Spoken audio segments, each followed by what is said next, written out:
தெய்வங்கள் சொல்கின்ற கவிதை இளவயதில்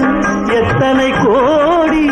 என்றும் காதலை கொண்டாடும் காவியமே புதுமை மலரும் இனிமை அந்த மயக்கத்தில் இணைவது உறவுக்கு பெருமை சின்ன கண்ணன் அழைக்கிறான் சின்ன கண்ணன் அழைக்கிறான் ராதையை பூங்கோதையை அவள் மனம் கொண்ட ரகசிய ராகத்தை பாடி சின்ன கண்ணன் அழைக்கிறான்